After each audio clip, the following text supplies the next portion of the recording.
জীবনে যত ডলার কামিয়েছিলাম সব শেষ হয়ে গেল মালদ্বীপে এসে। তবে বিদেশিদের সাথে পরিচয় হয়ে খুবই ভালো লাগছে।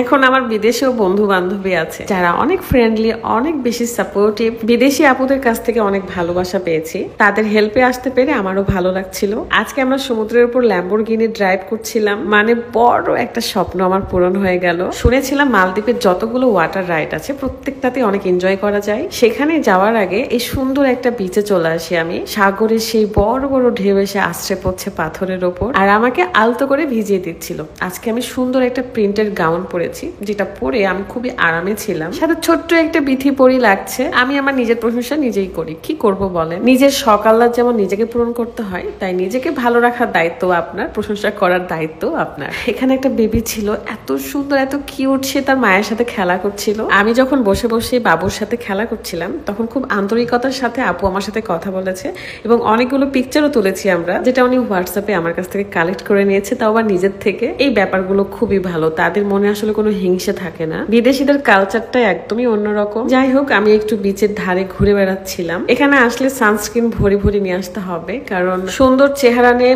বিদেশে আসছিলাম, কিন্তু বিদেশ থেকে একদম অন্যরকম রূপ নিয়ে দেশে ফিরবো। রোদের এত তাপ আর এই লবণাক্ত পানি স্কিনে পড়লে পুরো স্কিন ডার্ক হয়ে যায়। পরোয়া করি না, কারণ এটা কিছুদিন পর ঠিক হয়ে যাবে, কিন্তু এখানে যেহেতু ঘুরতে আসছি, ঘোরাফেরার আনন্দ মিস করা যাবে না। তবে এই বিচগুলোতে একটা জিনিস মিস করছিলাম, সেটা হচ্ছে স্ট্রিট ফুড। কোনো মুড়ি মাখা, পেয়ারা মাখা, আম মাখা কিচ্ছু নাই। আমাদের কক্সবাজারে কত খাবার দাবার থাকে, বাট এখানে কিছুই নাই। ডাবের দামও প্রচুর বেশি, কিন্তু এই ডাবগুলো বাংলাদেশের ডাবের মতো না। অনেক মিস করতেছিলাম আমি স্ট্রিট ফুড গুলো। ক্ষুধা লাগলে কিচ্ছু করার নাই, আপনাকে রেস্টুরেন্টে যে খাবার অর্ডার করে খেতে হবে। এক্সট্রা কোনো ফুড আপনি পাবেন না।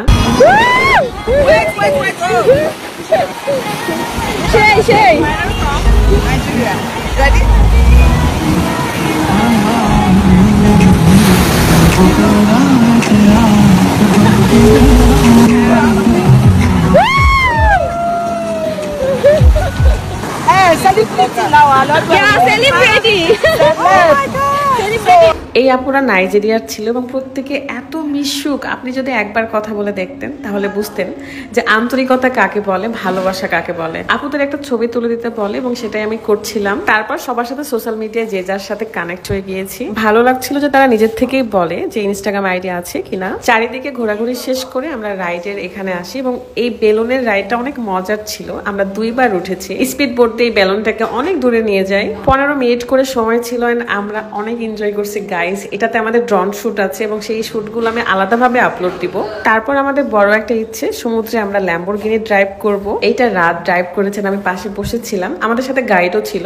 এগুলো প্রত্যেকটা রাইডের আমরা ড্রোন শুট নিয়েছি, কিন্তু এগুলো রাইডের অনেক বেশি প্রাইস আর কি। কোনোটা $60, কোনোটা $70, আবার কোনোটা $50 ছিল। তবে ডলারের চাইতে অনেক অনেক বেশি আনন্দ করতে পারবেন। তাই জীবনে আসল মজা পেতে হলে একটু ঘুরতে হবে। আফসোস রেখে জীবনে বেঁচে থেকে কি লাভ বলেন। নেক্সট ভিডিওতে হাজির হয়ে যাব। সবাই ভালো থাকবেন, সুস্থ থাকবেন, এন্ড আল্লাহ হাফিজ।